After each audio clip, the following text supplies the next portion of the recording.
Assalamualaikum warahmatullahi wabarakatuh.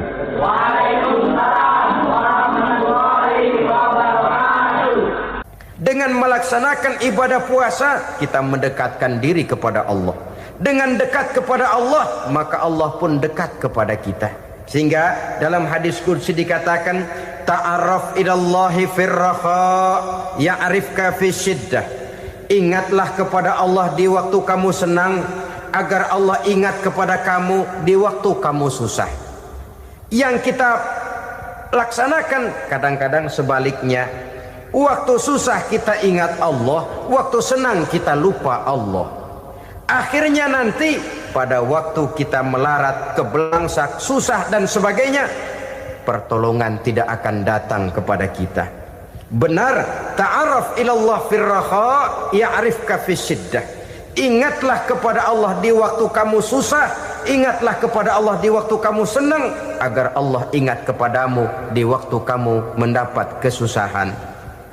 Pada pertemuan kali ini secara khusus kita akan membicarakan tentang puasa ini.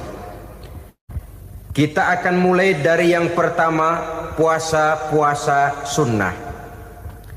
Sebagaimana yang kita maklum, sunnah adalah satu perbuatan yang apabila kita kerjakan berpahala, tapi apabila kita tinggalkan tidak merupakan dosa. Hanya saja ia merupakan barometer dan ukuran daripada orang-orang yang cinta kepada sunnah itu sendiri. Ada banyak jenis puasa sunnah ini.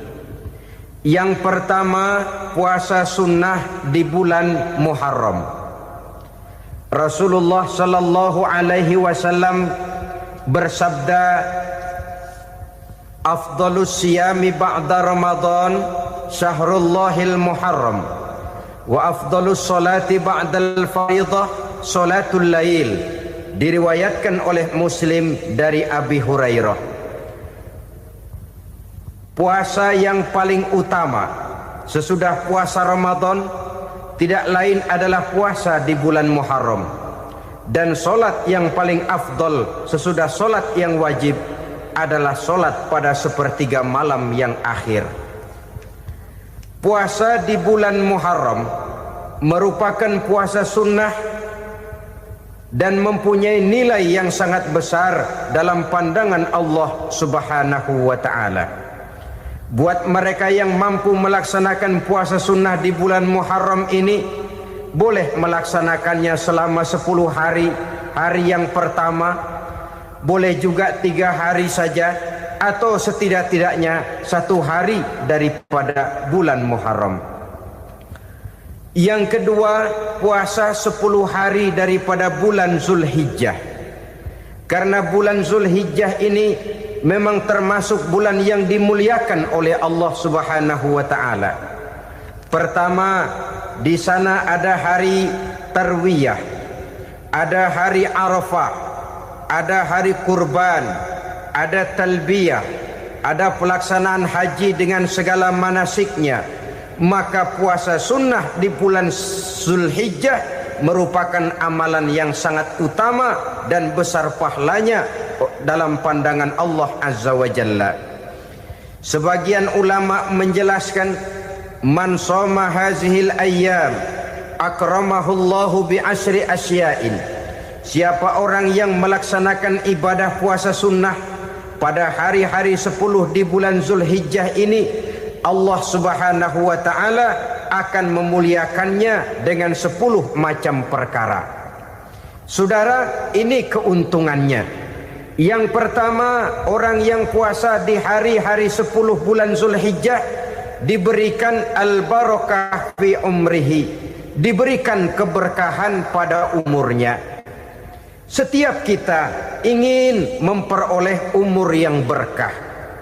Umur yang berkah itu yang bagaimana? Apa yang jumlahnya panjang? Mungkin. Tetapi yang jelas, umur yang berkah ini adalah umur yang bisa dipertanggungjawabkan di hadapan Allah Subhanahu wa ta'ala. Artinya, umur yang diisi penuh dengan kebajikan, umur yang diisi dengan segala macam kegiatan ibadah, dan umur yang dengan demikian sungguh pun kita sudah mati, jasad terkubur dalam tanah, nama kita akan tetap hidup, dikenal orang oleh karena kebajikan yang kita kerjakan. Saya kira akan lebih merupakan azab ketimbang nikmat kalau orang diberikan umur panjang tapi hanya untuk menumpuk-numpuk dosa saja. Kan lebih baik mana? Umur pendek banyak pahala, umur panjang banyak dosa. Lebih baik mana? Saya yakin yang paling baik tentu umur panjang banyak pahala. Paling sial umur pendek dosa melulu. Sudah diberikan umur pendek tidak seberapa, dosa berlipat ganda. Itu kalau orang kampung bilang tekor namanya. Rugi. Umur pendek hanya untuk menumpuk-numpuk dosa. Boleh jadi kalau umat-umat zaman dulu, saudara, mereka diberikan umur panjang. Nabi Adam, kita tahu Nabi Adam itu 2000 tahun umurnya. Nabi Nuh 950 tahun. Umatnya ya rata-rata segitu itu. Nah, kalau mereka misalnya punya umur 800 tahun, lalu 200 tahun mereka melakukan dosa, kan masih punya restan 600 tahun untuk taubat. Karena umurnya diberikan jatah panjang. Kita ini oleh Allah Subhanahu wa taala, umat Nabi Muhammad ini umurnya pendek-pendek. Kalau nyontoh Nabi 63 tahun saja. Kalau diberikan 70 tahun umur kita sekarang, itu sudah dapat jatah lebih 7 tahun.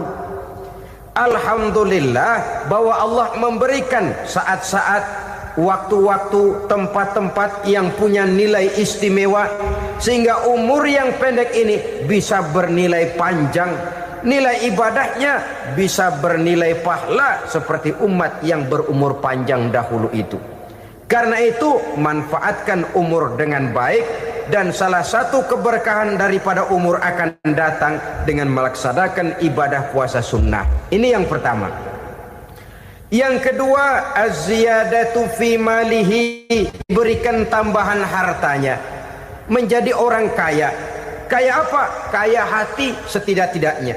Karena dengan tekun dan rajin melaksanakan ibadah puasa, yang segera tertanam dalam jiwa seseorang merasakan cukup di dalam kehidupan. Itulah dia orang yang paling kaya, orang yang hidupnya paling cukup.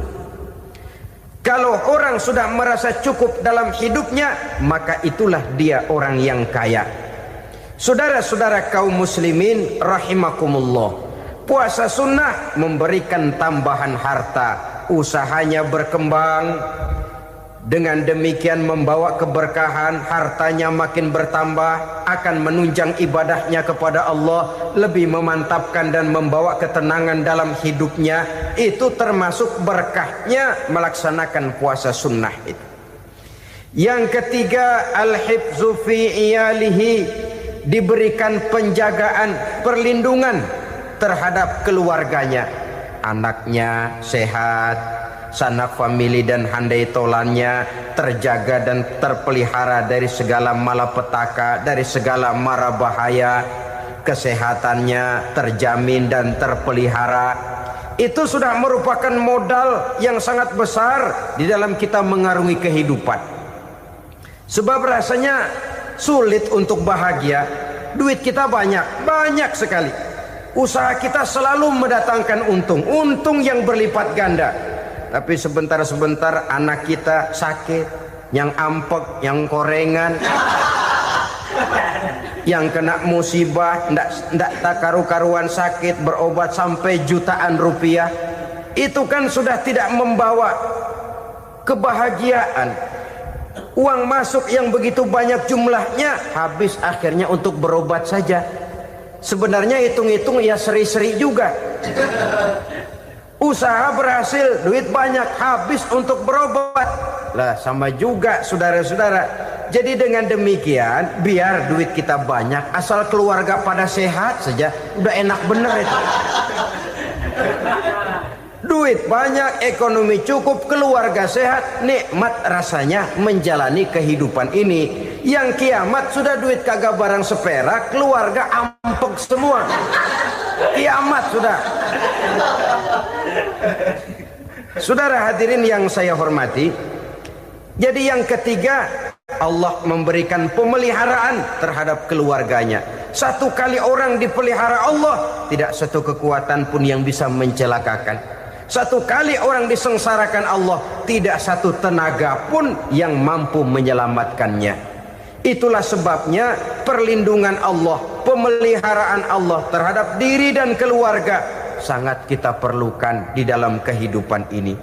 Dengan melaksanakan ibadah puasa, kita mendekatkan diri kepada Allah. Dengan dekat kepada Allah, maka Allah pun dekat kepada kita.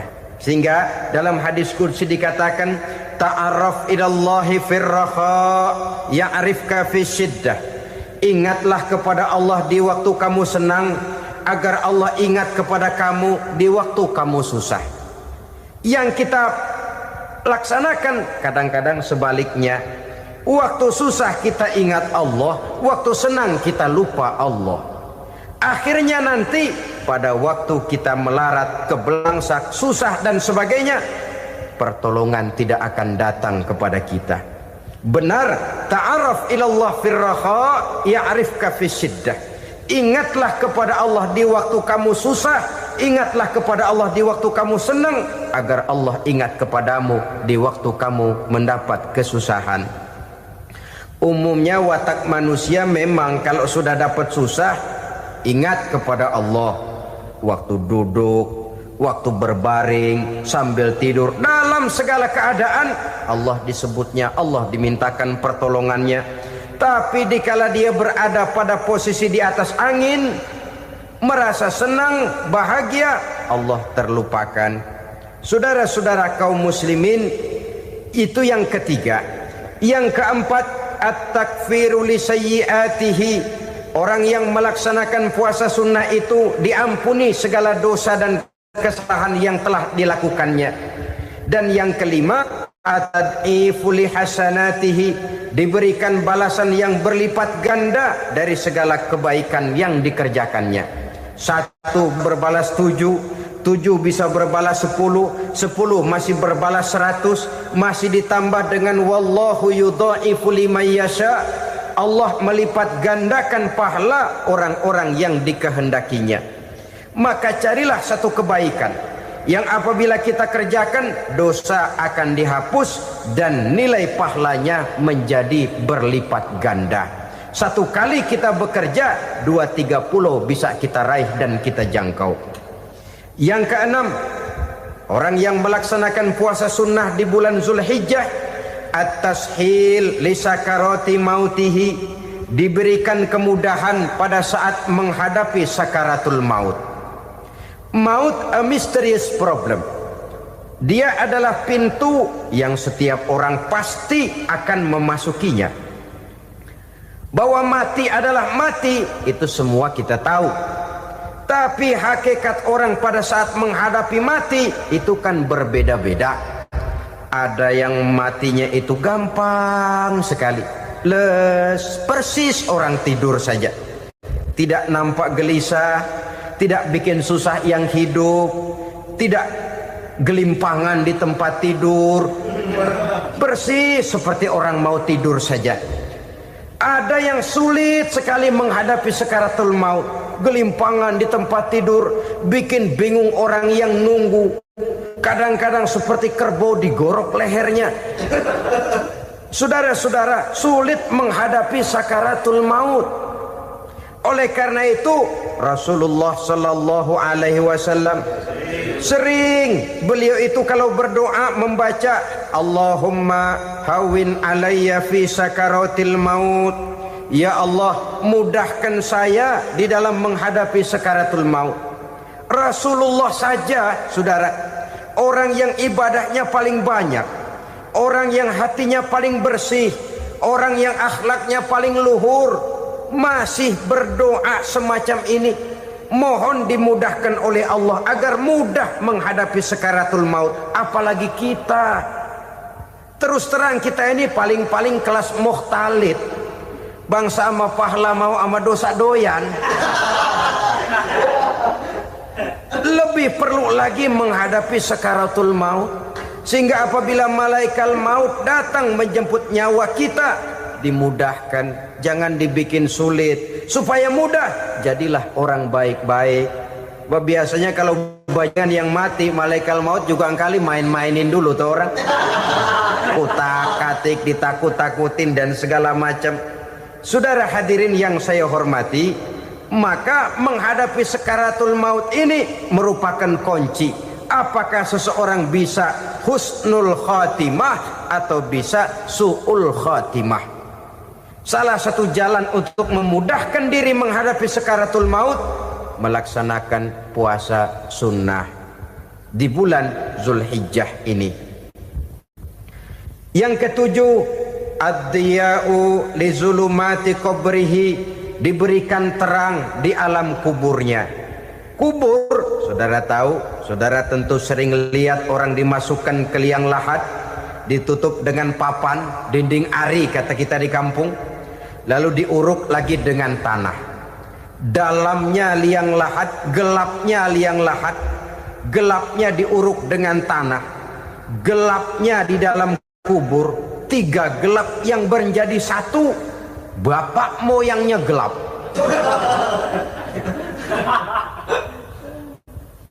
Puasa sunnah ini merupakan terang di alam kubur kita nanti.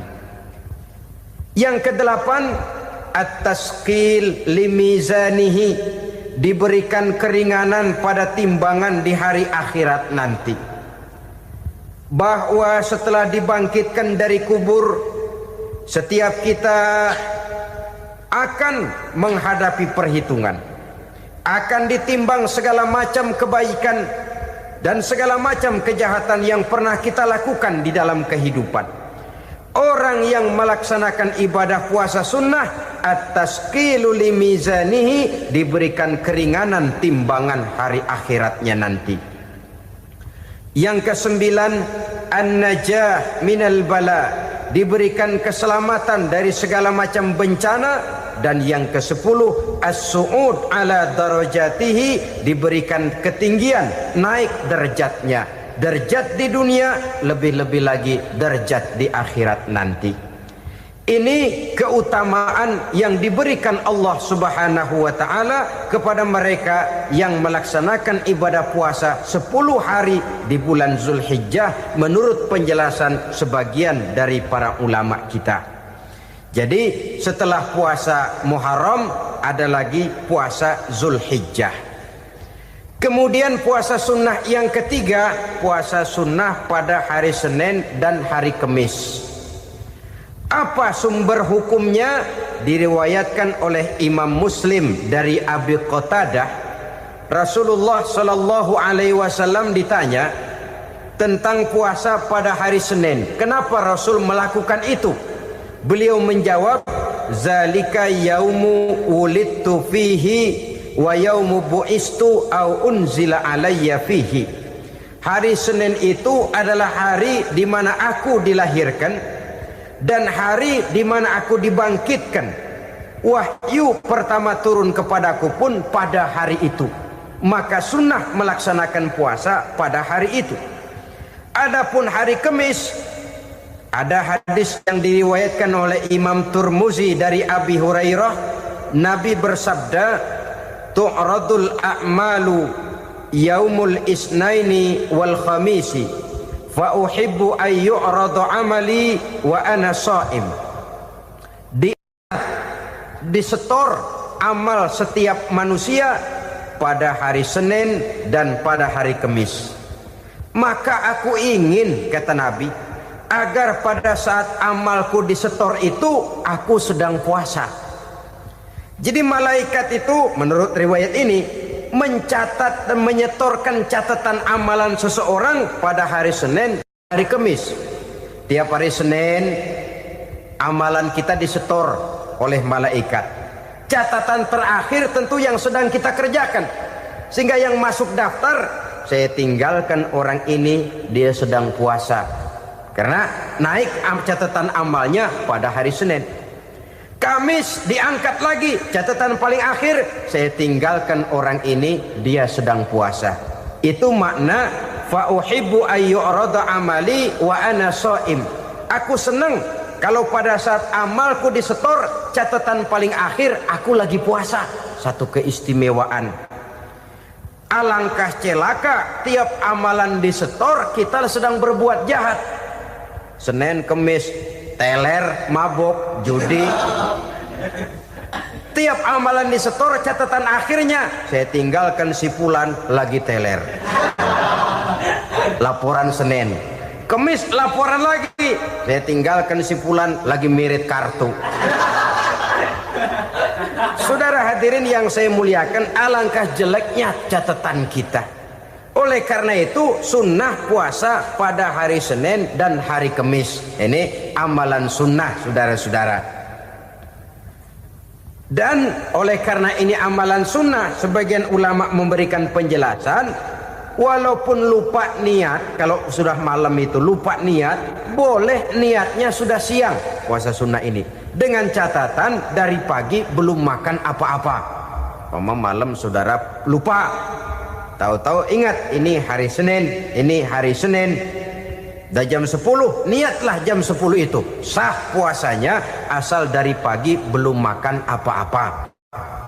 Tapi kalau sudah dapat 2 piring baru niat jam 10, itu lain, ngojek namanya.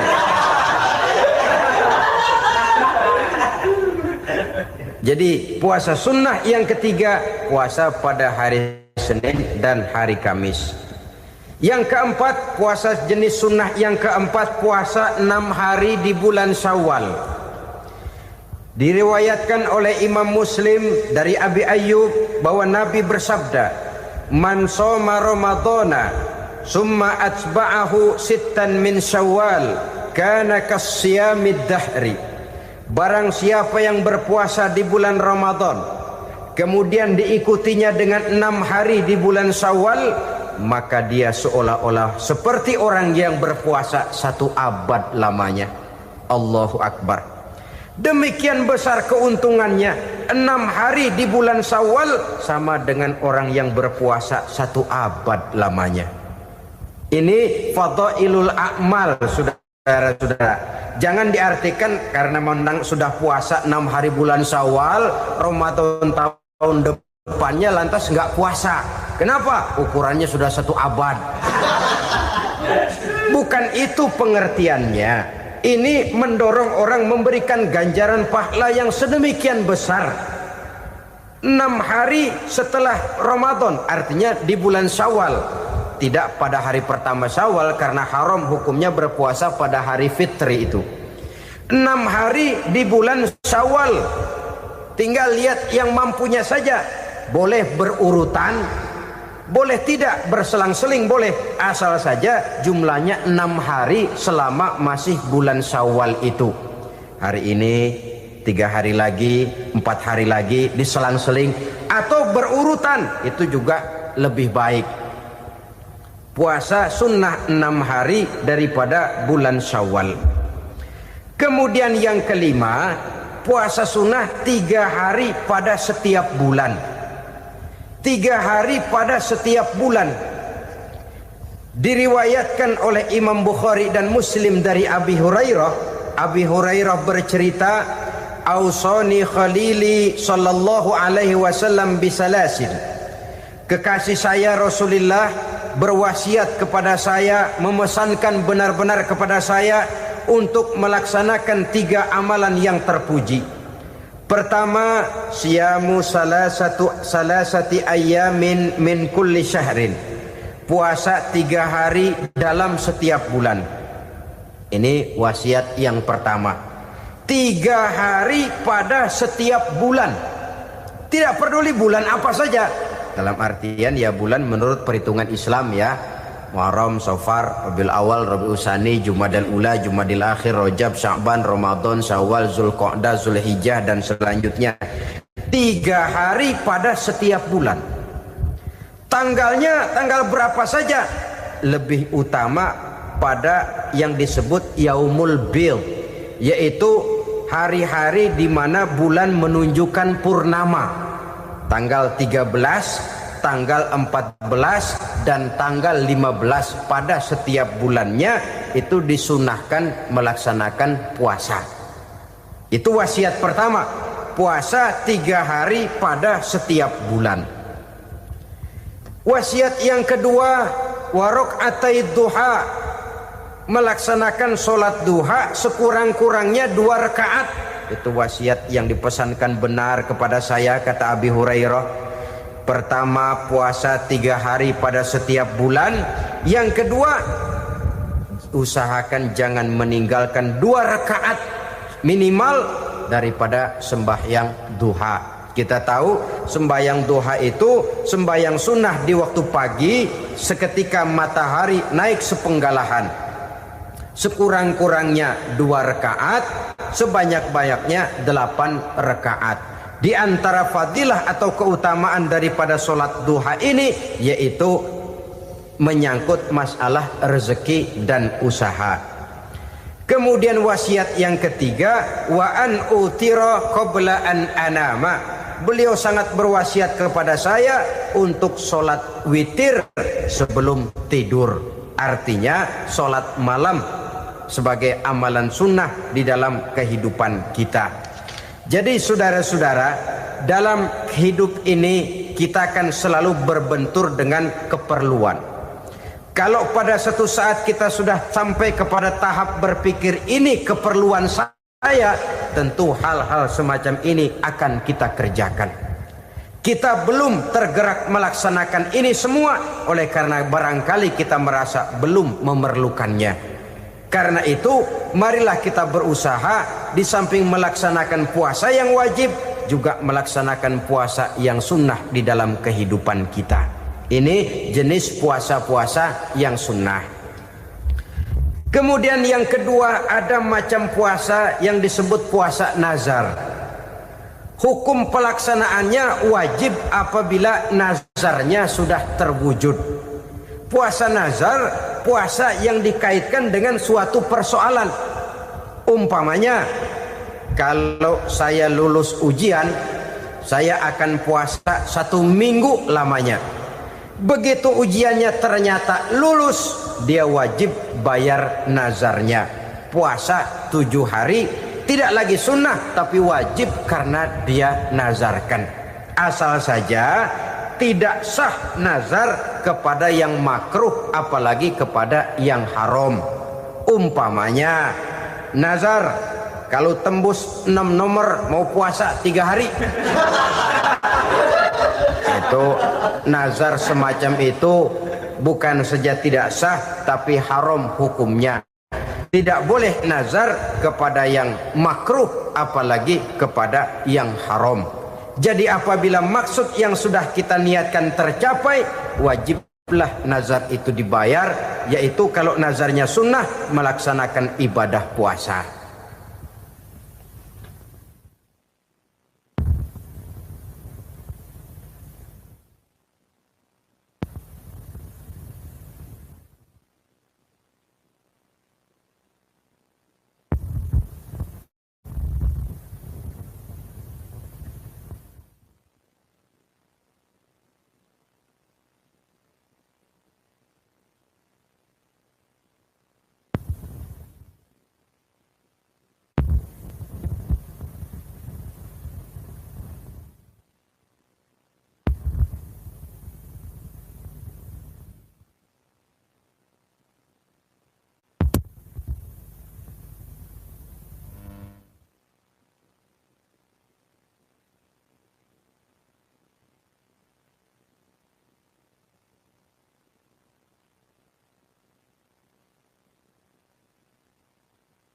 Saudara-saudara kaum muslimin rahimakumullah.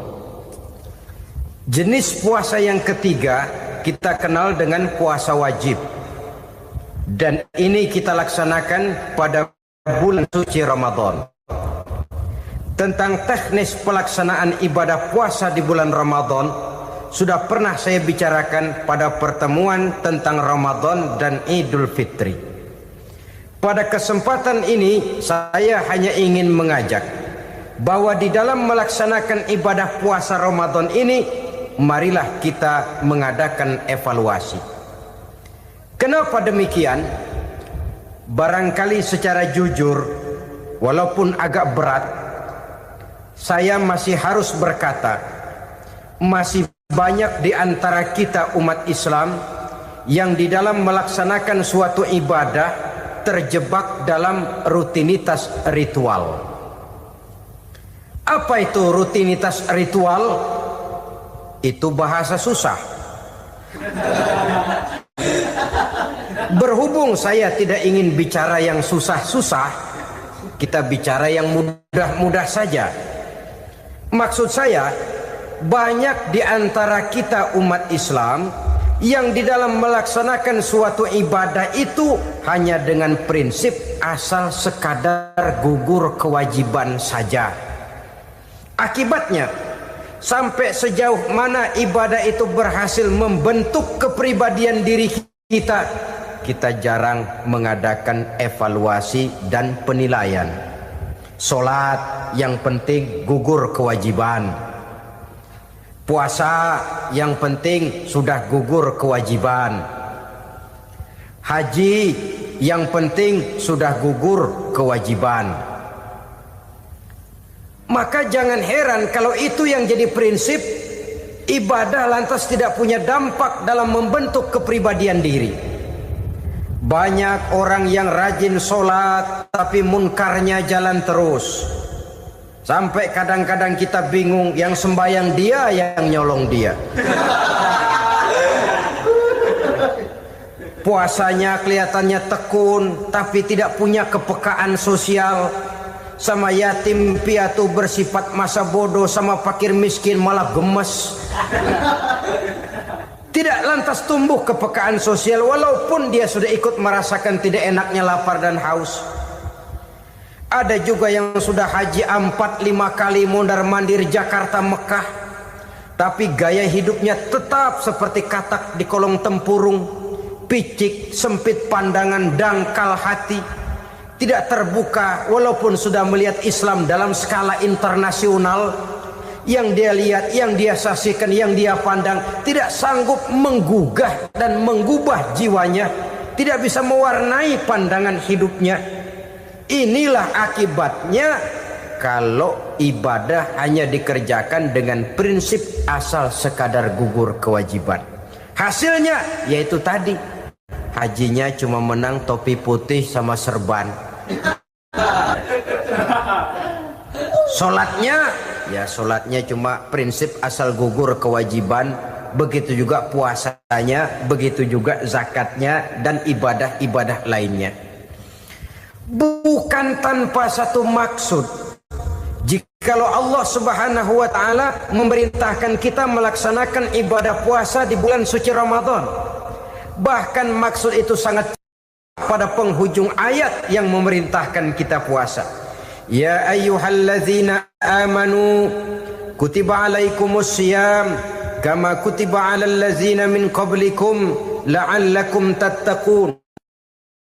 Orang yang beriman diwajibkan atas kamu berpuasa, telah diwajibkan juga kepada orang-orang yang sebelum kamu, la'allakum tattaqun, agar kamu dengan puasa itu menjadi manusia yang bertakwa kepada Allah Subhanahu wa taala.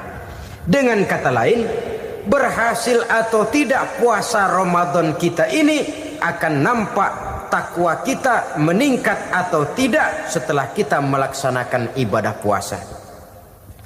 Sehingga kalau orang mengatakan Ramadan itu merupakan month of training, bulan latihan, keluar latihan tentu harus semakin naik dan baik gaya kehidupan kita.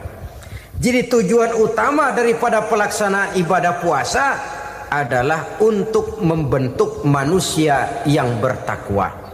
Nah, takwa itu kata Imam Qusairi hurufnya ada 4. Ta, qaf, wawu, ya. Masing-masing huruf ini simbol dari pribadi orang yang bertakwa, bina dan dibentuk oleh pelaksanaan puasanya. Mari kita lihat. Huruf ta adalah lambang dari sifat tawadhu, rendah hati. Orang yang bertakwa, orang yang tidak mempunyai sifat sombong. Puasa menanamkan kita kesadaran terhadap kelemahan, terhadap keterbatasan, terhadap segala ketidakmampuan yang kita miliki. Ya Allah, baru sehari nggak kena makan, nggak kena minum, sudah begini lemesnya. Puasa memang, kalau pagi orang masih sehat, masih terdorong oleh sahur, siang masih lumayan, tapi zuhur ke atas biasanya mulai sikap lemah manusiawi, keterbatasan kekuatan biologis itu mulai nampak. Dari sini tanam satu kesadaran. Kalau begitu apa yang mau disembuhkan di hadapan Allah? Kaya, siapa sih orang paling kaya? Ilmu, siapa sih orang paling pintar? Pangkat, siapa sih orang paling tinggi jabatannya? Dari sifat semacam ini lahir introspeksi, rasa mawas diri, timbul sifat tawaduknya, rendah hatinya, tidak melonjak menjadi angku dan sombong lantaran sedikit kemampuan dan kekuatan yang dimilikinya. Lalu untuk sikap yang lebih jauh, terwujudlah, terbentuklah apa yang dinamakan stabilitas temperatur batin. Orang tetap konstan menjaga nilai-nilai idealisme yang pernah dimilikinya. Dia mulai dengan adil, dia berjalan tetap dengan keadilan, dan dia berakhir juga tetap dalam keadilan. Jangan mulainya adil, tengahnya setengah adil, di akhirnya malah zolim sama sekali. Ini tidak punya stabilitas temperatur batin. Kan banyak orang begitu toh. Mulanya benar, belakangan mau benar sendiri. Mulanya sudah rela berkorban buat kepentingan orang banyak, belakangan malah selalu mengorbankan kepentingan orang banyak. Waktu di bawah rajin baca ayat kursi, dapat kursi lupa ayat. Stabilitas temperatur batin tertipu oleh perasaan seolah-olah situasi dan kondisi sudah serba memungkinkan, sudah serba menguntungkan. Orang yang dibentuk pribadinya oleh pelaksanaan ibadah puasa, dia sadar apapun keberhasilannya, apapun kedudukannya, apapun nilai kekayaannya, itu cuma sebagian kecil sekali dari apa yang ada pada zat Allah Subhanahu wa ta'ala. Hati tidak takabur, sesuai dengan namanya takabur dari kalimat takabbaro ya takabbaru, membesar-besarkan diri. Orang yang suka membesar-besarkan diri, orang yang tidak yakin bahwa dirinya orang besar, lalu dibesar-besarkan dirinya. Sebenarnya itu sudah satu sikap di mana dia tidak percaya kepada diri sendiri. Dirinya sebenarnya bukan apa-apa, cuma ingin dianggap besar, lalu dibesar-besarkan. Takabbur namanya. Puasa sekali lagi melatih kita menanamkan kesadaran akan kelemahan dan keterbatasan kita sebagai makhluk. Itu sikap tawadhu. Fir'aun, saudara tahu Fir'aun, lama-lama dia jadi raja, lupa diri dan lupa daratan, melonjak menjadi angku dan sombong sampai kepada puncak kekurang ajarannya, memproklamirkan dirinya menjadi Tuhan. Hitler juga begitu. Pendeknya orang manakala tidak ada kesadaran tentang dari mana segalanya berasal dan kemana segalanya akan kembali, dia mudah out of control. Kalau sudah out of control, maka dia akan melakukan perbuatan yang melampaui batas. Itu yang pertama. Jadi orang takwa, orang yang rendah hati, salah satu tujuan daripada pelaksanaan ibadah puasa menanamkan sikap rendah hati. Dari sikap rendah hati ini yang timbul lalu apa? Kepekaan sosial. Kalau saya puasa, saya sudah merasakan bagaimana tidak enaknya lapar. Saya sudah merasakan bagaimana tidak enaknya haus. Tapi bagaimanapun, saya lapar cuma sebentar, saya haus cuma sebentar. Selesai maghrib, lapar saya hilang, haus saya hilang. Bagaimana yatim piatu, orang-orang tua jompo yang perlu santunan, orang-orang miskin yang terkapar di kolong-kolong jembatan, yang tiap hari merasakan perasaan seperti ini, tanpa tahu kapan hidup dan nasibnya akan berubah, tidur beratapkan langit berselimut koran. Kalau demikian saya ini beruntung. Kalau demikian apa yang bisa saya lakukan untuk mereka? Kepekaan sosial ini lalu timbul dalam apa yang orang sekarang namakan solidaritas, kesetiakawanan sosial. Hidup tidak hanya untuk kepentingan diri dan perutnya sendiri saja, tapi mau menolong, mau membantu orang yang memang memerlukan bantuan dan pertolongan itu sendiri. Jangan setelah tahu lapar tidak enak, haus tidak enak, tapi kita tidak mau tenggang rasa, tidak mau timbang rasa. Begini loh tidak enaknya lapar, begini loh tidak enaknya haus. Ini terjadi pada diri saya. Saya masih mampu, masih berbuka puasa. Bagaimana yang tiap hari merasakan seperti ini? Tidak Ramadan, tidak Syawal, tidak Zulqa'dah, tidak Zulhijjah, selalu kelaparan dan kehausan. Dari sana timbul kepekaan sosial. Lalu lahirlah sikap pemurah, dermawan, mau menoleh ke kiri dan ke kanan. Bahkan Al-Quran itu sampai mengancam betul. Ara'aita allazi yukadzibu bid-din fadzalika allazi yad'ul yatim wa la mendustakan agama. Islam mendustakan Islam. Salat dia tapi mendustakan salat. Puasa dia tapi mendustakan puasa. Siapa mereka itu? Fadzalika allazi yad'ul yatim. Merekalah orang-orang yang meninggalkan anak-anak yatim.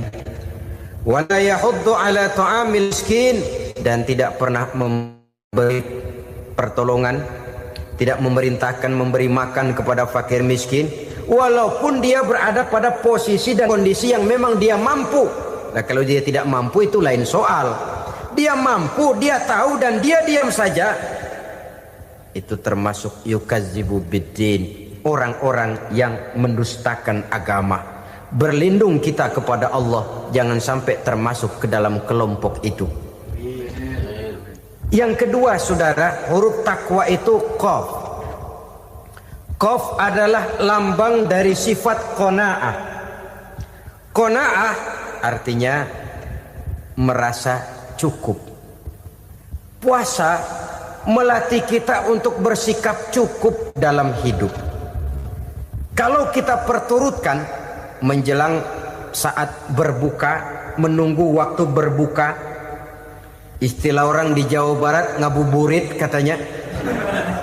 Kita menunggu saat berbuka, segalanya saja ingin kita beli, segalanya saja ingin kita minum, semuanya saja ingin kita makan.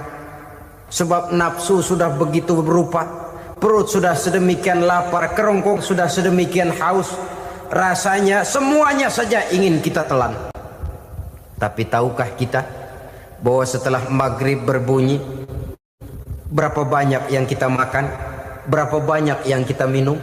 Sesuaikah dengan keinginan kita tadi siang?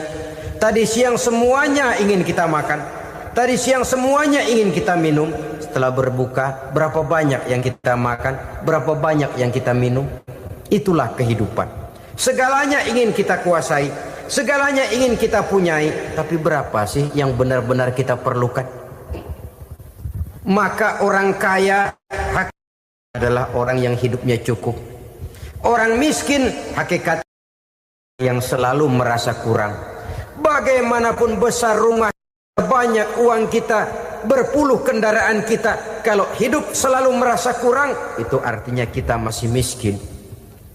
Maka jikalau ingin menjadi orang kaya, kuncinya hakikatnya cuma satu, hati kita merasa cukup dengan yang diberikan Allah, bersyukur atas segala nikmatnya, dan dengan syukur itu nikmat itu akan ditambah oleh Allah Subhanahu wa ta'ala.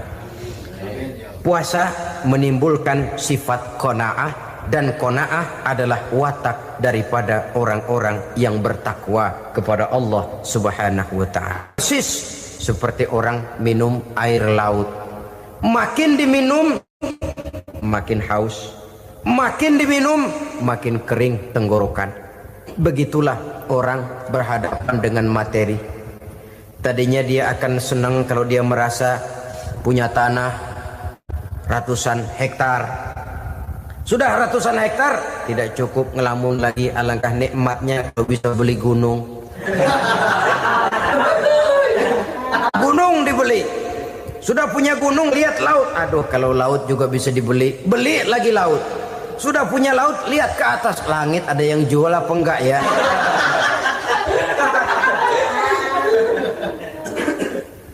Seperti orang berhadapan dengan air laut yang makin diminum makin membuat kita haus dan makin kering tenggorokan ini. Maka itu harus dihentikan. Sikap untuk menghentikan itu tidak lain adalah dengan sifat qanaah itu tadi. Merasa cukup dengan apa yang diberikan Allah, mensyukuri nikmatnya. Itu yang kedua. Yang ketiga, pada kalimat takwa ada huruf wawu. Wawu adalah simbol dari sifat wara dengan ain. Wara, orang yang terpelihara dirinya baik dari yang syubhat, lebih-lebih dari yang haram. Syubhat, saudara tahu, barang yang remeng-remeng. Tapi sungguh pun remeng-remeng, kira-kira prosentasenya 70-30. 70% haram, 30% kemungkinan halalnya. Maka yang syubhat lebih baik dijauhi daripada diambil. Orang yang punya kepribadian wara, dirinya terpelihara, jangankan dari yang haram, dari yang syubhat saja dia sanggup menjaga dan memelihara dirinya. Oleh karena itu saya heran kalau orang di bulan Ramadan dia sanggup menjaga diri di waktu siang dari jenis makanan yang halal, dari jenis minuman yang haram. Ada tahu nganggur di meja siang, enggak dia makan. Ada air teh nganggur di meja siang, enggak dia makan. Padahal itu jenis makanan dan minuman yang halal.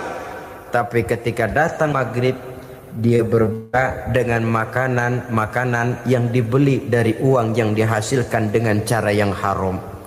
Bukankah itu sesuatu yang terbalik? Bukankah dengan demikian sudah tidak lagi menimbulkan sikap yang bisa memelihara dan menjaga kepribadian diri? Orang yang membiasakan diri terpelihara dari yang syubhat apalagi yang haram, maka baik yang dipakainya, yang diminumnya, yang dimakannya terdirilah dari barang-barang yang baik yang dihalalkan oleh agama. Wara. Kemudian yang keempat, pada huruf kalimat takwa ada huruf yakin. Huruf ya, simbol dari sifat yakin. Orang yang puasa dibentuk kepribadiannya mempunyai satu keyakinan yang tangguh, dan keyakinan adalah ciri daripada orang yang takwa. Kita lihat yang dipanggil melaksanakan ibadah puasa ini kan iman. Karena memang sulit untuk melaksanakan puasa kalau tidak iman yang jadi dasar. Setidaknya seperti sudah pernah saya sampaikan, ibadah puasa ini memang sulit terkena penyakit show. Kalau kita sholat barangkali terangsang karena kelihatan orang lain. Kalau kita pergi haji mungkin jadi sugesti karena orang banyak tahu. Kalau kita bayar kita jadi terangsang karena banyak orang lihat. Tapi kalau sudah puasa, puasa itu kan yang tahu cuma kita dan Allah saja. Ya kita sholat, orang lain lihat, kita jadi rada semangat. Kita pergi haji, orang lain banyak ngantar, kita semangat. Kita bayar zakat, orang lain banyak saksikan, kita bersemangat. Tapi kita puasa, siapa yang mau nyaksiin kita puasa? Siapa yang mau memuji kita puasa? Siapa yang mau menyanjung kita puasa? Itu cuma urusan kita dan Allah. Oleh karenanya dasar daripada pelaksanaan ibadah yang haus mencedik tenggorokan segalanya jadi nikmatan. Tidak ada kerja yang lebih indah selain kerja yang didasarkan kepada satu keyakinan bahwa yang kita kerjakan itu adalah sesuatu yang benar. Dalam hal ini sesuatu yang diperintahkan oleh Allah Subhanahu wa taala kepada kita. Saudara-saudara kaum muslimin rahimakumullah. Demikianlah titik evaluasi kita. Jangan berpuasa hanya dengan prinsip asal sekadar menggugurkan kewajiban saja, yang akan berakibat Ramadan tahun ini berakhir begitu, Ramadan terjebak menjalani rutinitas ritualnya saja. Bahkan kadang-kadang yang nyata betul Nabi menganjurkan tingkatkan ibadah pada 10 hari yang akhir di bulan Ramadan. Tanggal 20 sampai akhir Ramadan. Yang kita praktekkan malah kegiatan ibadah kita justru menurun pada 20 Ramadan yang akhir. Coba lihat 20 Ramadan ke atas. Itu pasukan tarawih paling kelas 60-70 tahun ke atas. Kemana yang lain sudah berpikir menghadapi lebaran, berpikir pulang mudik, berpikir macam-macam. Akibatnya konsentrasi ibadah lalu buyar. Dianjurkan Rasul tingkatkan ibadah pada 10 hari yang terakhir. Kita malah makin ke akhir makin lancip.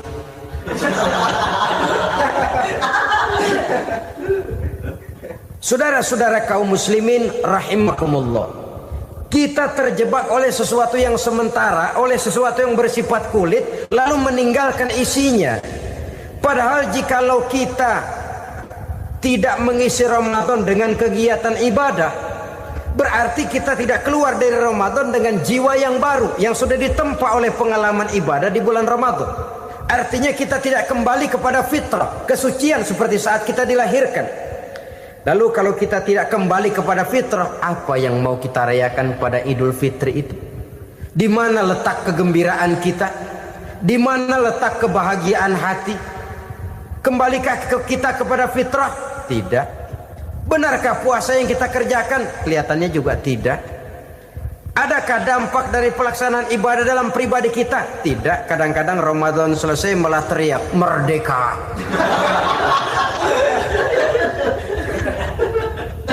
Kalau tadinya Ramadan dia merasa terhalang, mau keluar siang, mau makan siang, bulan puasa, mau minum siang, bulan puasa, mau gandengan, bulan puasa.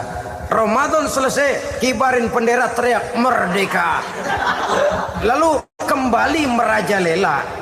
Saudara-saudara, dampaknya tidak akan kelihatan. Padahal puasa yang baik, la'allakum tattaqun, membentuk manusia yang bertakwa kepada Allah Azza wa Jalla. Nah, sekarang apa kemudahan dan keistimewaan yang akan diberikan Allah kepada mereka yang sampai kepada tingkat takwa ini? Al-Quran menjelaskan, pertama, may yattaqillaha yaj'al lahu makhraja. Barang siapa yang bertakwa kepada Allah Subhanahu wa taala, maka dia akan diberikan makhraja. Makhraja itu jalan keluar dari segala macam kesulitan. Jalan keluarnya ada saja. Menurut ukuran kemampuan dia tidak mungkin, mustahil, tidak bisa, mana mungkin. Tapi pada waktunya ada saja jalan keluarnya. Termasuk jenis yang yaj'al lahu makhraja. Orang yang bertakwa kepada Allah selalu diberikan jalan keluar dari segala kesulitan yang dihadapinya. Siapa sih orangnya yang tidak pernah sulit dalam hidup ini? Siapa orang yang tidak pernah mengalami kesulitan? Tapi kadang orang menilai, itu kelihatannya hidupnya enak aja ya, kayaknya nggak pernah mengalami kesulitan. Sebenarnya bukan tidak pernah mengalami kesulitan, Allah selalu memberikan jalan keluar dari segala kesulitan yang dihadapinya. Lah kalau Allah yang memberikan jalan keluar, tentu sangat mudah sekali. Orang yang bertakwa diberikan jalan keluar dari segala macam kesulitan. Satu. Yang kedua, wa yarzuqhu min haitsu la yahtasib. Dia akan diberikan rezeki oleh Allah dengan jalan yang tidak disangka-sangka. Rezekinya datang dengan cara yang tidak disangka-sangka. Gajinya mungkin kecil, tapi penghasilannya gede. Kan itu yang penting. Gaji dan penghasilan kan lain tuh. Boleh jadi gaji kecil, asal penghasilan gede, kan nikmat hidup itu. Nah, penghasilan ini ada yang bisa kita perkirakan. Bisa kita perkirakan. Misalnya gaji itu tadi. Kalau saya kerja, gaji saya begini. Ada rezeki yang masuk min haitsu la yahtasib. Tidak kita sangka-sangka. Tidak kita duga-duga. Tahu-tahu ada saja rezeki. Datang orang, bawa persoalan yang mendatangkan hasil. Sebab rezeki, jodoh, maut memang seperti bayangan. Kita uber-uber dia lari, kita diem dia diem. Kan gemesin itu. Bayang-bayang itu begitu, kita kejar dia lari. Rezeki juga begitu. Kita diem dia diem. Setengah mati yang namanya rezeki kita cari, kita uber, ngobek sampai ratusan bohong kita kerjain. Tapi memang belum waktunya, ya sulit untuk tembus. Tapi kadang-kadang giliran kita nongkrong di rumah, datang orang bawain rezeki. Itulah yang namanya rezeki. Tapi ini untuk orang yang bertakwa. Kalau tidak punya kredibilitas takwa, jangan lalu pakai ayat ini. Diberikan Allah dengan rezeki dengan jalan yang tidak disangka. Kan ada ayatnya dah, kita mah manteng aja di rumah dah. Ntar juga tuh rezeki datang. Ini fasilitas yang diberikan kepada orang yang wa may yattaqillah, bertakwa kepada Allah, yarzuqhu min haitsu la yahtasib, diberikan rezeki dengan cara yang tidak disangka-sangkanya. Maka kadar ketakwaan jangan membuat kita buruk sangka. Tuh orang ya nggak kemana-mana, duitnya ada aja. Kalau dia takwa, Allah berikan jalan keluar. Yang lantas ngelihat kiai orangnya ahli ibadah, ilmunya tinggi, akhlaknya luar biasa, takwanya tinggi, rezekinya lancar, lalu husnuzon nih kiai nggak kemana-mana, duitnya banyak, miara tuyul kali ini. Itu termasuk jaminan Allah yang masuk kategori min haitsu la yahtasib. Yang ketiga, yaj'al lahu min amrihi yusra, dimudahkan segala urusannya. Dimudahkan segala urusannya. Kemudian yang keempat, yukaffir anhu sayyiatihi wa yu'azzim lahu ajra, diampuni segala kesalahannya dan dibesarkan pahala kebaikan yang dikerjakannya. Maka mudah-mudahan puasa yang kita kerjakan mengantarkan kita kepada ketakwaan kepada Allah, dan takwa membuka janji Allah kepada kita di dalam kehidupan ini. Bapak-bapak, ibu-ibu, saudara-saudara kaum muslimin rahimakumullah. Di dalam kehidupan kita sebagai seorang muslim, minimal 5 kali dalam sehari semalam kita mendengar seruan untuk mendirikan solat yang disebut azan. Ada kalimat menarik di dalam kalimat azan itu, yakni seruan hayya 'alal falah, marilah menuju kepada keberuntungan, marilah meraih kemenangan. Seruan ini adalah kecenderungan dari setiap manusia, apapun warna kulitnya. Artinya, setiap orang dalam hidup selalu ingin meraih dan mencari kemenangan. Kemenangan akan melahirkan kepuasan batin, dan kepuasan batin memberikan kebahagiaan. Sedangkan kekalahan melahirkan penderitaan batin, dan penderitaan batin menjerumuskan seseorang di dalam berbagai bentuk kerugian. Jikalau inilah seruan azan, maka masalahnya ialah apa yang menyebabkan kita meraih kemenangan. Al-Quranul Karim memberikan tuntunan dan ajaran kepada kita bahwa orang-orang yang memperoleh kemenangan itu tidak lain adalah orang-orang yang bertakwa.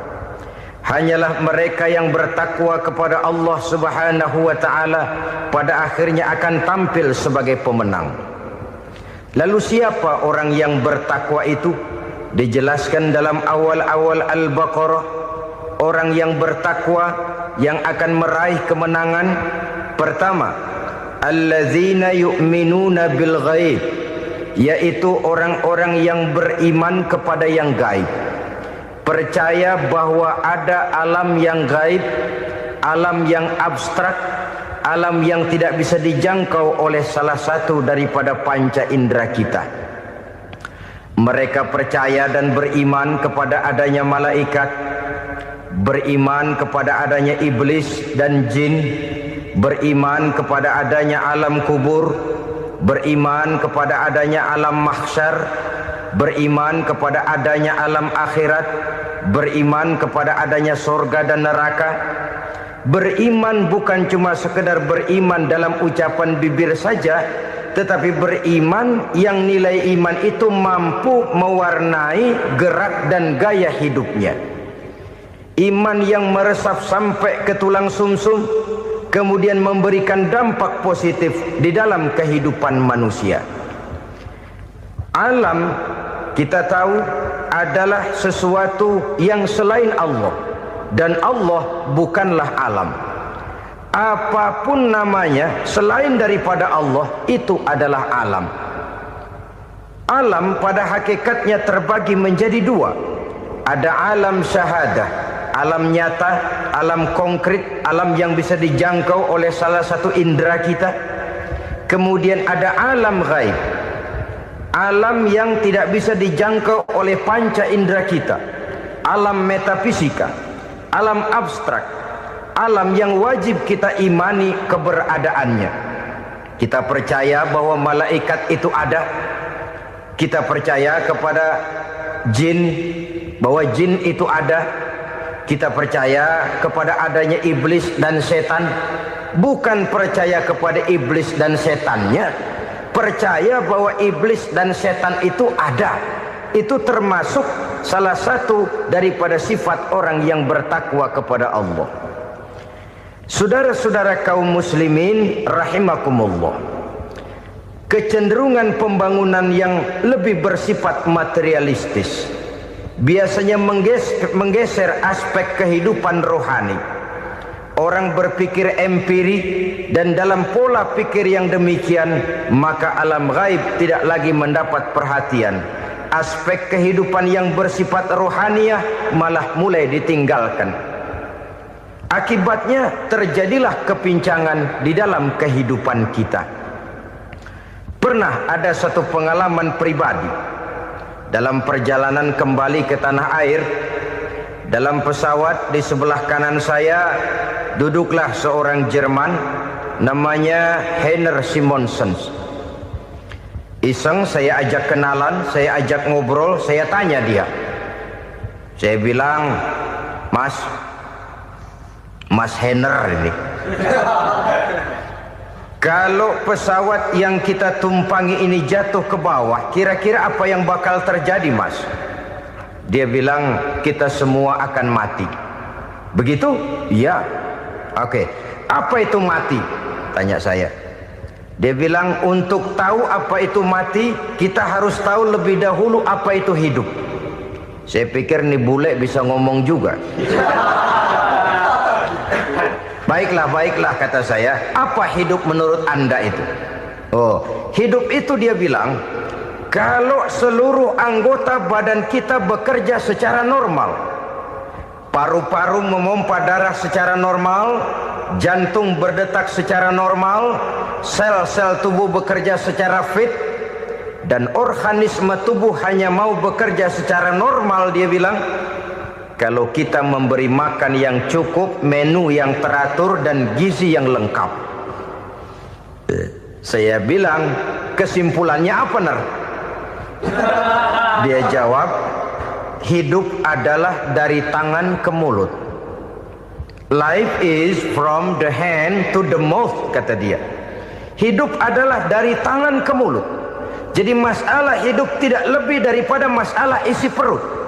Orang pergi pagi, pulang sore, peras keringat, banting tulang, perut yang dibelain. Saya bilang, you are wrong. Sampean salah, Ner. Kamu orang Islam bukan? Bukan. Pantas. Kenapa saya salah? Dia bilang, ya jelas salah. Salahnya di mana? Kamu ini manusia. Kalau hidup cuma dari tangan ke mulut, saya bilang, kambing di kampung saya juga begitu pikirannya, Ner. Itu kambing di kampung saya, asal perutnya kenyang, sudah hidup dia. Perkara besok bagaimana, lusa prospeknya macam mana, bulan depan ada apa, kambing nggak pernah mikir. Di kampung saya kambing juga pikirannya begitu. Kamu Kristen ya? Tadinya. Loh kok tadinya, lalu apa sekarang kamu ini? Dia bilang, sekarang saya netral. Saya tidak beragama, tapi saya percaya kepada Tuhan sebagai pencipta alam. Saya ingat benar dia bilang, I haven't any religious, but I believe to God as the creator of the world. Kenapa bisa netral begitu, Ner? Habis saya bingung katanya. Islam bilang Islam baik, Kristen bilang Kristen baik, Hindu Buddha bilang Hindu Buddha baik, semua agama baik. Saya netral sekalian, nggak beragama. Yang penting saya percaya kepada Tuhan. Saya bilang, Ner, kamu ini kayak orang mau beli celana, lalu bingung. Yang satu bilang Levi's bagus, yang satu bilang Blue Jean hebat, yang satu bilang Wool England hebat. Celana ini hebat, celana itu bagus, celana ini hebat. Semua celana bagus, kamu bingung. Akhirnya netral, tidak pakai celana. Itu juga salah. Saya pikir-pikir, kemudian saya melihat bahwa dua pola berpikir Henner ini nampaknya sudah mulai menggejala di lingkungan masyarakat bangsa kita. Disadari atau tidak, secara jujur kita harus berkata, dua pola pemikiran Henner ini mulai berkembang di tengah masyarakat bangsa kita. Pertama, pola pikir materialisme. Hidup adalah dari tangan ke mulut. Masalah hidup tidak lebih masalah isi perut. Itu yang perlu dibela, dan disitulah arti kehidupan. Pergi pagi, pulang sore, peras keringat, banting tulang untuk mempertahankan perut. Kalau sudah kemari cara orang berpikir, maka buat apa percaya kepada yang gaib? Untuk apa sholat? Untuk apa puasa? Untuk apa zakat? Untuk apa menghadiri majelis taklim? Tanpa kepercayaan kepada yang gaib, hidup berjalan menurut alur empiris dan materialis. Kalau sudah ke sana cara orang berpikir, biasanya orang lalu cenderung menghalalkan segala cara. Hanyalah orang yang percaya bahwa akhirat ada. Hanyalah orang yang percaya bahwa alam kubur itu ada. Hanyalah orang yang percaya bahwa malaikat itu ada, hidupnya akan lebih terarah dan terkendali. Karena kepercayaan kepada yang gaib, yang merupakan fase daripada kehidupan setelah hidup yang sekarang ini, mewarnai gerak pribadi seseorang di dalam dia melakukan kegiatan hidupnya. Pola berpikir materialisme, disadari atau tidak, mulai menggejala di lingkungan masyarakat bangsa kita. Hidup tidak lebih dari urusan tangan ke mulut, mulut ke tangan, tangan ke mulut. Asal perut sudah kenyang, hiduplah sudah. Perkara bagaimana prospek hari yang akan datang, bagaimana akhirat, tidak jadi persoalan. Ini yang oleh Nabi diperingatkan, ad-dunya sijnul mu'min wa jannatul kafir. Dunia adalah penjara bagi orang beriman dan surga bagi orang kafir. Dulu di zaman Belanda hadis ini pernah disalah tafsirkan, disalah artikan, digunakan sebagai senjata untuk mengkebiri dan membuat impoten umat Islam. Sudahlah umat Islam gak usah macam-macam, kata Belanda. Dunia ini kan penjara buat orang Islam, surga buat orang kafir. Di penjara jangan bertingkah.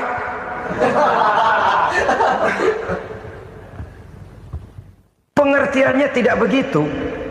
Dunia adalah penjara bagi orang mukmin. Artinya dalam kehidupan dunia seorang mukmin tidak bebas memperturutkan hawa nafsunya. Di penjara hawa nafsunya itu. Sebaliknya, surga bagi orang-orang kafir. Buat orang kafir, surgalah dunia ini. Mereka bebas memperturutkan hawa nafsunya. Dilarang tidak terlarang, dicegah pun tidak tercegah. Mereka hidup menurut alur bisikan nafsu mereka sendiri. Kemudian bila ajal datang, maut merenggut nyawa, selesailah surganya sampai di situ. Maka bagi orang-orang yang tidak percaya kepada adanya akhirat, kepada adanya alam gaib, surganya sebatas umurnya. Sekali lagi, surganya sebatas umurnya. Bila umur selesai, ajal pun datang merenggut nyawa, selesailah sudah surganya sampai di situ. Alangkah pendeknya perjalanan orang-orang yang tidak percaya kepada alam gaib ini. Bagi kita mukmin, jikalau kita mampu memenjarakan hawa nafsu, kita bisa bahagia di dunia ini. Dan Islam memang tidak menyuruh kita sengsara di dunia. Raih dunia, kejar dunia, gapai dunia sebagai alat untuk mencapai kebahagiaan di akhirat nanti. Hidup adalah satu perjalanan panjang yang terbentang sejak kita terlahir dari alam rahim sampai kepada alam akhirat nanti. Andai kata kita gagal meraih kebahagiaan di dunia, toh kita masih punya akhirat. Gunung dibeli, sudah punya gunung, lihat laut. Aduh, kalau laut juga bisa dibeli, beli lagi laut. Sudah punya laut, lihat ke atas, langit ada yang jual apa enggak ya?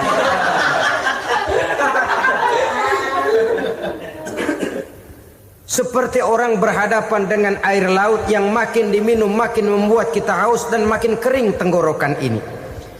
Maka itu harus dihentikan. Sikap untuk menghentikan itu tidak lain adalah dengan sifat qanaah itu tadi.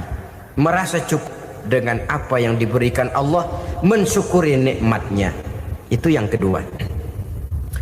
Yang ketiga, pada kalimat takwa ada huruf wawu.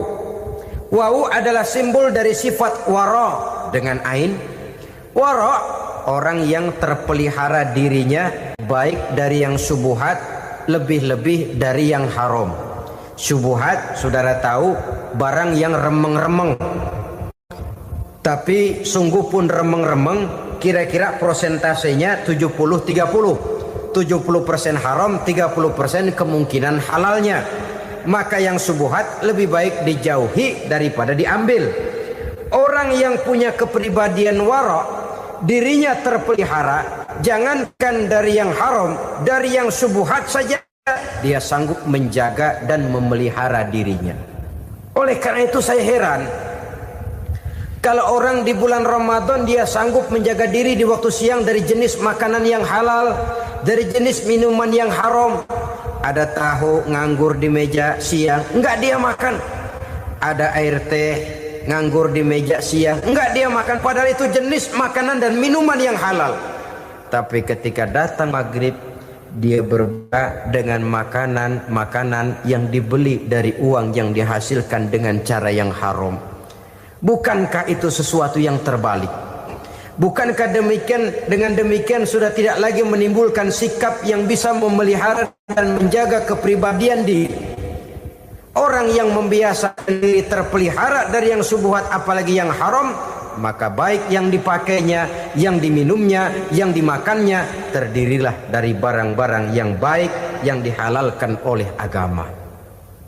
Wara. Kemudian yang keempat, pada huruf kalimat takwa ada huruf yakin. Huruf ya, simbol dari sifat yakin. Orang yang puasa dibentuk kepribadiannya mempunyai satu keyakinan yang tangguh. Dan keyakinan adalah ciri daripada orang yang takwa. Kita lihat, yang dipanggil melaksanakan ibadah puasa ini kan iman. Karena memang sulit untuk melaksanakan puasa kalau tidak iman yang jadi dasar. Setidaknya seperti sudah pernah saya sampaikan, ibadah puasa ini memang sulit terkena penyakit show. Kalau kita sholat barangkali terangsang karena kelihatan orang lain. Kalau kita pergi haji mungkin jadi sugesti karena orang banyak tahu. Kalau kita bayar kita jadi terangsang karena banyak orang lihat. Tapi kalau sudah puasa, puasa itu kan yang tahu cuma kita dan Allah saja. Ya, kita sholat, orang lain lihat, kita jadi rada semangat. Kita pergi haji, orang lain banyak ngantar, kita semangat. Kita bayar zakat, orang lain banyak saksikan, kita bersemangat. Tapi kita puasa, siapa yang mau nyaksiin kita puasa? Siapa yang mau memuji kita puasa? Siapa yang mau menyanjung kita puasa? Itu cuma urusan kita dan Allah. Oleh karenanya, dasar daripada pelaksanaan ibadah yang haus mencedik tenggorokan, segalanya jadi nikmatan. Tidak ada kerja yang lebih indah selain kerja yang didasarkan kepada satu keyakinan bahwa yang kita kerjakan itu adalah sesuatu yang benar. Dalam hal ini sesuatu yang diperintahkan oleh Allah Subhanahu wa taala kepada kita. Saudara-saudara kaum muslimin rahimakumullah. Demikianlah titik evaluasi kita. Jangan berpuasa hanya dengan prinsip asal sekadar menggugurkan kewajiban saja, yang akan berakibat Ramadan tahun ini berakhir begitu, Ramadan terjebak menjalani rutinitas ritualnya saja. Bahkan kadang-kadang yang nyata betul, Nabi menganjurkan tingkatkan ibadah pada 10 hari yang akhir di bulan Ramadan, tanggal 20 sampai akhir Ramadan. Yang kita praktekkan malah kegiatan ibadah kita justru menurun pada 20 Ramadan yang akhir.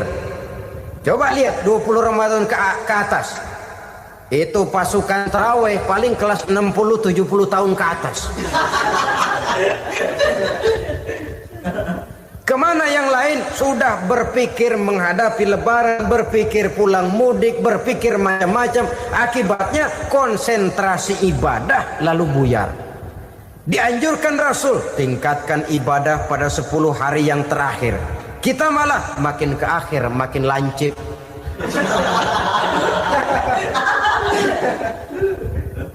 Saudara-saudara kaum muslimin rahimakumullah, kita terjebak oleh sesuatu yang sementara, oleh sesuatu yang bersifat kulit, lalu meninggalkan isinya.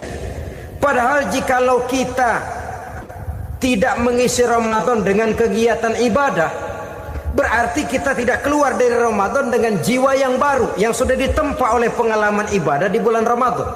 Artinya kita tidak kembali kepada fitrah, kesucian seperti saat kita dilahirkan. Lalu kalau kita tidak kembali kepada fitrah, apa yang mau kita rayakan pada Idul Fitri itu? Di mana letak kegembiraan kita? Di mana letak kebahagiaan hati? Kembalikah kita kepada fitrah? Tidak. Benarkah puasa yang kita kerjakan? Kelihatannya juga tidak. Adakah dampak dari pelaksanaan ibadah dalam pribadi kita? Tidak. Kadang-kadang Ramadan selesai malah teriak merdeka.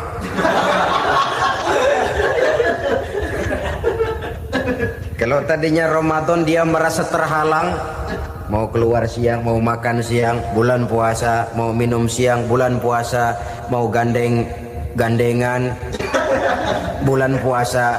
Ramadan selesai, kibarin bendera, teriak merdeka. Lalu kembali merajalela. Saudara-saudara, dampaknya tidak akan kelihatan. Padahal puasa yang baik, la'allakum tattaqun, membentuk manusia yang bertakwa kepada Allah Azza wa Jalla. Nah, sekarang apa kemudahan dan keistimewaan yang akan diberikan Allah kepada mereka yang sampai kepada tingkat takwa ini? Al-Quran menjelaskan, pertama, may yattaqillaha yaj'al lahu makhraja.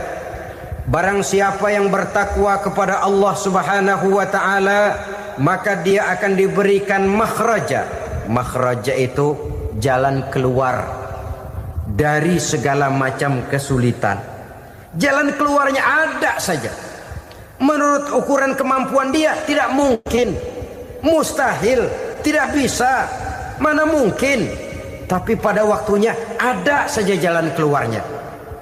Termasuk jenis yang yaj'allahu makhraja. Orang yang bertakwa kepada Allah selalu diberikan jalan keluar dari segala kesulitan yang dihadapinya. Siapa sih orangnya yang tidak pernah sulit dalam hidup ini? Siapa orang yang tidak pernah mengalami kesulitan? Tapi kadang orang menilai, itu kelihatannya hidupnya enak aja ya, kayaknya nggak pernah mengalami kesulitan. Sebenarnya bukan tidak pernah mengalami kesulitan, Allah selalu memberikan jalan keluar dari segala kesulitan yang dihadapinya. Lah kalau Allah yang memberikan jalan keluar, tentu sangat mudah sekali. Orang yang bertakwa diberikan jalan keluar dari segala macam kesulitan. Satu. Yang kedua, wa yarzuqhu min haitsu la yahtasib.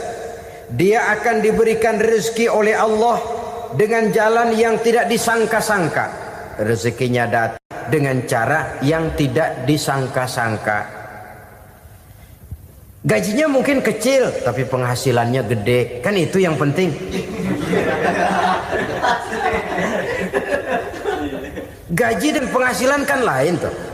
Boleh jadi gaji kecil, asal penghasilan gede kan nikmat hidup itu. Nah, penghasilan ini ada yang bisa kita perkirakan. Bisa kita perkirakan. Misalnya gaji itu tadi. Kalau saya kerja, gaji saya begini.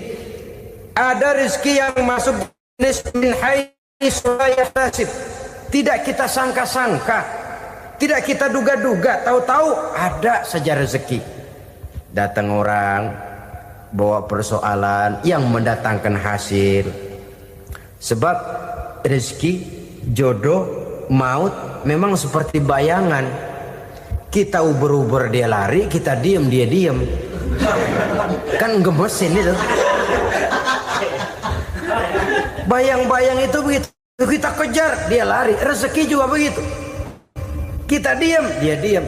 Setengah mati yang namanya rezeki kita cari, kita uber. Ngobek sampai ratusan bohong kita kerjain. Tapi memang belum waktunya, ya sulit untuk tembus. Tapi kadang-kadang giliran kita nongkrong di rumah, datang orang bawain rezeki. Itulah yang namanya rezeki. Tapi ini untuk orang yang bertakwa. Kalau tidak punya kredibilitas takwa, jangan lalu pakai ayat ini. Diberikan Allah dengan rezeki dengan jalan yang tidak disangka. Kan ada ayatnya dah. Kita mah manteng aja di rumah dah. Ntar juga tuh rezeki datang. Ini fasilitas yang diberikan kepada orang yang wa may yattaqillah, bertakwa kepada Allah, yarzuqhu min haitsu la yahtasib, diberikan rezeki dengan cara yang tidak disangka-sangkanya. Maka kadar ketakwaan jangan membuat kita buruk sangka. Tuh orang ya nggak kemana-mana, duitnya ada aja. Kalau dia takwa, Allah berikan jalan keluar. Yang lantas ngelihat kiai orangnya ahli ibadah, ilmunya tinggi, akhlaknya luar biasa, takwanya tinggi, rezekinya lancar, lalu husnuzon nih kiai nggak kemana-mana, duitnya banyak, miara tuyul kali ini. Itu termasuk jaminan Allah yang masuk kategori min haitsu la yahtasib. Yang ketiga, yaj'al lahu min amrihi yusra, dimudahkan segala urusannya. Dimudahkan segala urusannya. Kemudian yang keempat, yukaffir anhu sayyiatihi wa yu'azzim lahu ajra, diampuni segala kesalahannya dan dibesarkan pahala kebaikan yang dikerjakannya. Maka mudah-mudahan puasa yang kita kerjakan mengantarkan kita kepada ketakwaan kepada Allah, dan takwa membuka janji Allah kepada kita di dalam kehidupan ini. Bapak-bapak, ibu-ibu, saudara-saudara kaum muslimin rahimakumullah. Di dalam kehidupan kita sebagai seorang muslim, minimal 5 kali dalam sehari semalam kita mendengar seruan untuk mendirikan solat yang disebut azan. Ada kalimat menarik di dalam kalimat azan itu, yakni seruan hayya 'alal falah, marilah menuju kepada keberuntungan, marilah meraih kemenangan. Seruan ini adalah kecenderungan dari setiap manusia, apapun warna kulitnya.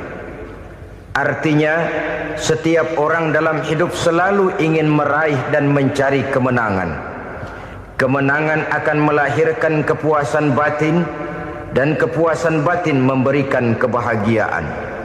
Sedangkan kekalahan melahirkan penderitaan batin, dan penderitaan batin menjerumuskan seseorang di dalam berbagai bentuk kerugian. Jikalau inilah seruan azan, maka masalahnya ialah apa yang menyebabkan kita meraih kemenangan. Al-Quranul Karim memberikan tuntunan dan ajaran kepada kita bahwa orang-orang yang memperoleh kemenangan itu tidak lain adalah orang-orang yang bertakwa. Hanyalah mereka yang bertakwa kepada Allah Subhanahu wa ta'ala pada akhirnya akan tampil sebagai pemenang. Lalu siapa orang yang bertakwa itu? Dijelaskan dalam awal-awal Al-Baqarah, orang yang bertakwa yang akan meraih kemenangan. Pertama, allazina yu'minuna bil ghaib, yaitu orang-orang yang beriman kepada yang gaib, percaya bahwa ada alam yang gaib, alam yang abstrak, alam yang tidak bisa dijangkau oleh salah satu daripada panca indera kita. Mereka percaya dan beriman kepada adanya malaikat, beriman kepada adanya iblis dan jin, beriman kepada adanya alam kubur, beriman kepada adanya alam mahsyar, beriman kepada adanya alam akhirat, beriman kepada adanya surga dan neraka. Beriman bukan cuma sekedar beriman dalam ucapan bibir saja, tetapi beriman yang nilai iman itu mampu mewarnai gerak dan gaya hidupnya. Iman yang meresap sampai ke tulang sumsum, kemudian memberikan dampak positif di dalam kehidupan manusia. Alam, kita tahu, adalah sesuatu yang selain Allah, dan Allah bukanlah alam. Apapun namanya selain daripada Allah, itu adalah alam. Alam pada hakikatnya terbagi menjadi dua. Ada alam syahadah, alam nyata, alam konkret, alam yang bisa dijangkau oleh salah satu indera kita. Kemudian ada alam ghaib, alam yang tidak bisa dijangkau oleh panca indera kita, alam metafisika, alam abstrak, alam yang wajib kita imani keberadaannya. Kita percaya bahwa malaikat itu ada, kita percaya kepada jin, bahwa jin itu ada, kita percaya kepada adanya iblis dan setan. Bukan percaya kepada iblis dan setannya, percaya bahwa iblis dan setan itu ada. Itu termasuk salah satu daripada sifat orang yang bertakwa kepada Allah. Saudara-saudara kaum muslimin rahimakumullah, kecenderungan pembangunan yang lebih bersifat materialistis biasanya menggeser aspek kehidupan rohani. Orang berpikir empiri, dan dalam pola pikir yang demikian maka alam gaib tidak lagi mendapat perhatian. Aspek kehidupan yang bersifat rohaniah malah mulai ditinggalkan. Akibatnya terjadilah kepincangan di dalam kehidupan kita.